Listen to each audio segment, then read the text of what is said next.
let's take a look at the top story that's emerging from the United States. While Donald Trump's dream team for Trump 2.0 is taking shape and the world's richest man is part of the team. Trump has named Elon Musk along with Vivek Ramaswamy to lead the new Department of Government Efficiency. In fact, Trump says that the body will dismantle government bureaucracy. Remember, this is not a surprise given that Trump did mention that Elon Musk could be part of this cabinet during his campaigning. Now, this department will look at government spending and making operations nimble. But let's also take a look at some other chosen names. While Fox News host Pete Hegseth is likely to be the defense secretary, Marco Rubio, who's a China hawk, will be the Secretary of State in all likelihood, and hence is going to be the nation's top diplomat. Mike Waltz, he's another China and Iran hawk. He's now been picked to be the NSA. Then Kristi Noem, who's in charge of the Department of Homeland Security, she's going to be looking at illegal immigrations. And John Radcliffe is expected to be the director of CIA. Now, remember, this cabinet formation and the kind of names that are coming up, the kind of names that have been proposed by Donald Trump are also echoing the tone and tenor that Trump 2.0 wants to take. But what does this really mean for India, the world, and most importantly for businesses? Well, to discuss that and more, I'm now joined by Alastair Newton, who's the CEO of Alavan Business Advisory Ltd, and of course Ashok Sajjanhar, former ambassador. Thank you very much, gentlemen, for joining us this evening on ET. Now, let me come to you, Mr. Sajjanhar, first. Now, this election has been pretty historic. Trump's won a re-election, and of course, he's also gotten the popular vote. What are then your first thoughts on the kind of team that's coming up in a broad sense? We'll come to each of these specific areas, but what is your broad sense on what the team is signaling for Trump 2.0 with this cabinet formation that is in the works right now? Yeah, thank you very much, Sumita. I think what it really, the composition of the team that has been announced so far, number one, what it really means is that Trump is determined to carry out whatever he's been saying, whatever he's been mentioning. Secondly, that there are all sort of, loyalists as far as this team is concerned. We have seen that in Trump 1.0, there were many people who came in, for instance, the national security advisors. Over the 4 years or so, he had 5 NSAs, many of whom had to be sacked because they did not see eye to eye with Trump, and that became evident as time elapsed. But as far as this team is concerned, they are being rewarded for their loyalty. For instance, you look at the Secretary of Defense. He is a Fox News commentator. He has a position, but he doesn't have much experience of defense and so on and so forth. The third aspect is that it is a very, it is full of China hawks. It is pushback against China, whether it is in the area of its aggressive maneuvers in South China Sea and in the other regions, in security terms, in defense terms, in strategic terms, and also a pushback against China on the economic front. So I think these couple of things are very evident. I think it is also, I could say, it is advantage India as far as the team is concerned. We know that there is good rapport, good chemistry between Prime Minister Modi and President Donald Trump. Right.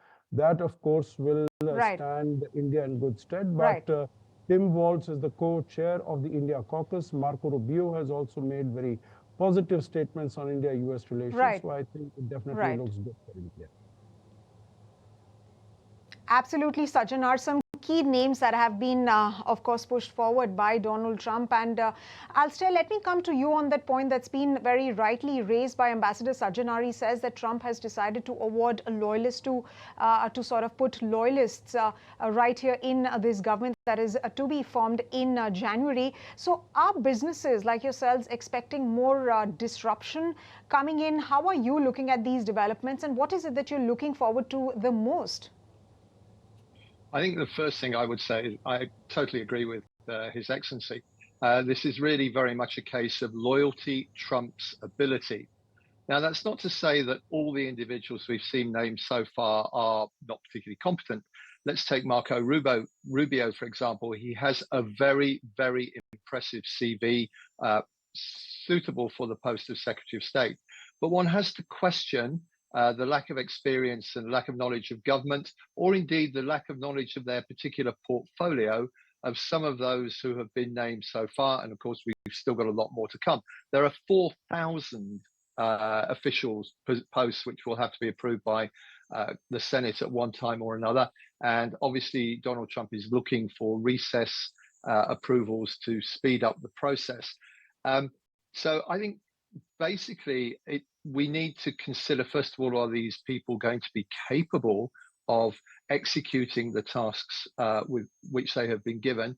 And secondly, how well are they going to work within the context of a cabinet? And I know we're going to come back to Elon Musk, so I'm not going to say much about him at the moment, but one has to have a question mark against a man of his ego, frankly, fitting into a team particularly well. Right. I think as far as financial markets are concerned, as far as the energy sector is concerned, so far it's all good news. For the rest, let's wait and see. Right, but what are your big concerns at this point? My biggest single concern is that we are going to see, I am confident we are going to see a Trump cabinet which is going to be wedded to trying to redress the US's trade deficit through tariffication. And I think this is the biggest grey rhino lurking out there at the moment, not only for the global economy, and let's keep in mind that Deputy Managing Director of the IMF recently said, theoretically, we could see a 7 percentage point hit to GDP growth worldwide if Trump rolls out the tariffs which he's threatening to roll out. Whether Robert Lighthizer becomes the USTR or not, and that does seem to be open to question at the moment, I do think we are going to see opening moves from the Trump administration to impose tariffs and then to look to revert to the traditional trade approach of bid and offer to try to extract concessions in order to lower those tariffs over time. Now, I say that knowing very well that His Excellency is a redoubtable trade expert, so I'd be very interested to hear what he has to say about this from his experience with both the Uruguay round and the Doha round. Right, so you're expecting a lot of disruption to come in. Of course, there's going to be tariffs, counter tariffs, and of course that could be a hit to the global economy. Let me come to you, Ambassador Sajjanhar. You raised a very important point about these two China hawks, Marco Rubio and Mike Waltz as well. But let's talk about Marco Rubio. He's of course been, besides being a China hawk, he's been critical to the assistance that's been given to Ukraine. In fact, he also voted against a $95 billion aid package for not just Ukraine, but Israel and Taiwan. But in context of Putin's friendship with Donald Trump, how big is it a signal to Ukraine? And of course, it's standing vis-a-vis Russia, given that Putin's reported camaraderie has been going on great. Yeah, as far as the Trump-Putin relations are concerned, we've heard a great deal about it in Trump 1.0 also, last term also. But I don't know whether it really did deliver anything concrete on the ground. Because, at that time also it was said that like Nixon had moved over, in the early 70s to China to wean away China from the Soviet Union. So possibly, Trump could try and reach out to Putin and wean him away from China so that, the hegemonistic aspirations of China could be controlled. That did not happen. We did see that there were some meetings, but then it was thought that, Putin had some sort of, he knew something against Trump, and Trump was really not able to push back against Mr. Putin. But that having been said, I think last time the Congress was not under the control of Mr. Trump, because we had, the Democrats who were in control in the House of Representatives and also in the Senate. So he really could not get his own way. This time it is going to be very different. He will have total control of both the House. Senate, of course, has moved towards the Republicans. Of course, he is picking up some cabinet appointments from the Senate. So that will bring down the Republican presence there. But we'll really have to wait and see how the, the final complexion of the House is. But there also, as it is expected that Republicans get a majority, he will have a much freer hand to get his policies passed through the Congress. And as far as reaching out to Russia and to Mr. Putin and to Ukraine, I don't think that the Secretary of State or anyone else will have much of a role to play. I think it will be handled by Mr. Trump himself, and that's what we'll really have to wait and see as to how he plays his cards. Okay. And of course, that's what the entire world is watching with bated breath, given the kind of statements that Donald Trump has given with respect to these two wars that are playing out. Let me come to you, Alastair. Now, of course, you mentioned about Elon Musk and, of course, Vivek Ramaswamy being named as part of the Department of Government Efficiency. But that becomes a lot more interesting, not just from the point of view of who Elon Musk is and from the crypto industry specifically, which has been seeing, rally after that statement came about. But this looks more interesting from the point of view of a massive clash of interest, given that Musk is himself running 4 companies, which are some of the biggest in the world, and that sure could be anti-competitive. Yes, I think we're going to see a very interesting relationship unfolding between Musk and Trump, particularly with, as the ambassador has pointed out, so many China hawks in the cabinet, when Elon Musk and Tesla have a very big interest in good relations with China. I can see that as being a potential flashpoint between the president and president-elect as he is now, and between the world's richest man, on top of the ego which both of them actually has. As far as crypto is concerned, I don't see Musk as being the major player there. I actually think that role falls to JD Vance, who of course is a protege of Peter Thiel, who is probably one of the world's most important players in the crypto field. So I think we need to watch closely the way in which JD Vance's role within the cabinet unfolds, what he takes responsibility for. I would fully expect him to be heavily involved in any debates over crypto going forward.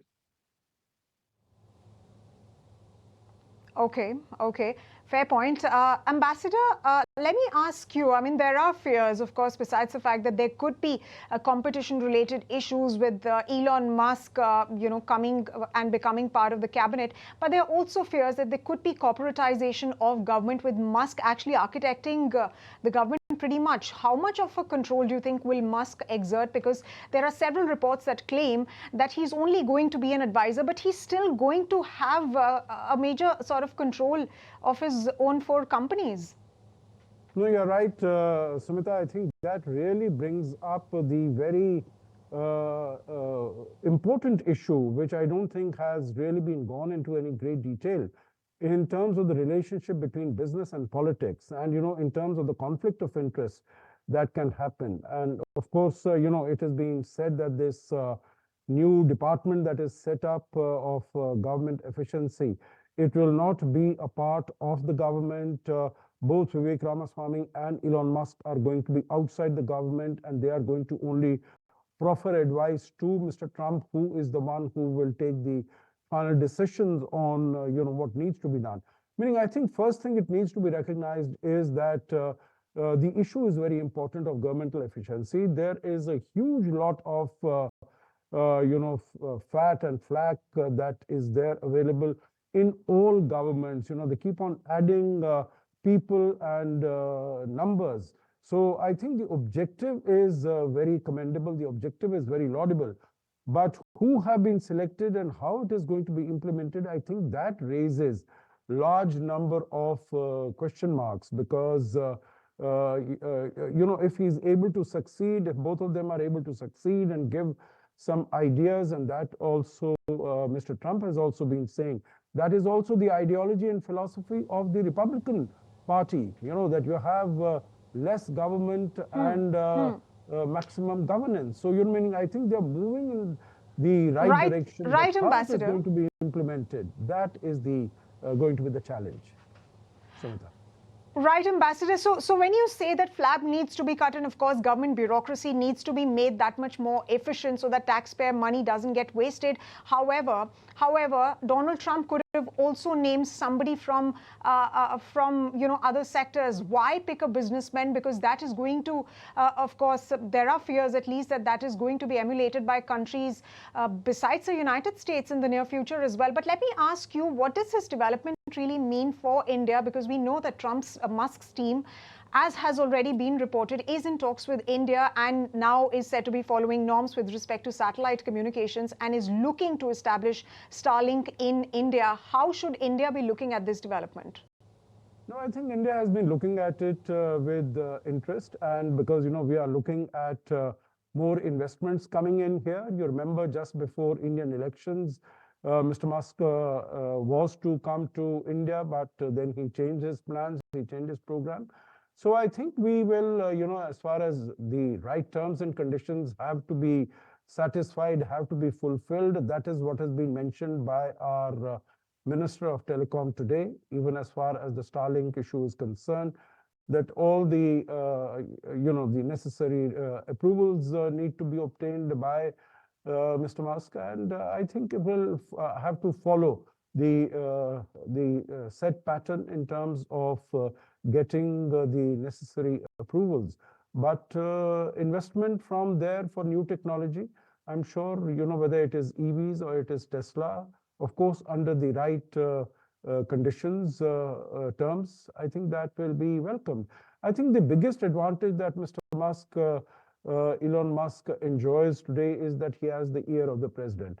And I think President wanted to give him some important responsibility, but not a regular responsibility, because without the experience of any such area, there could have been huge question marks in terms of how it will be taken forward.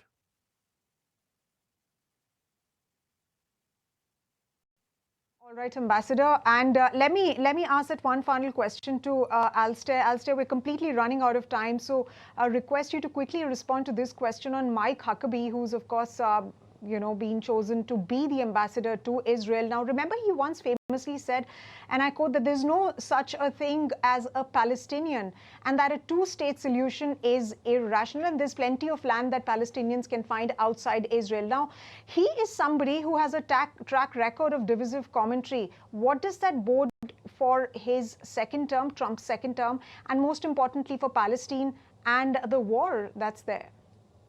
I think President Trump's standing on Palestine is well understood.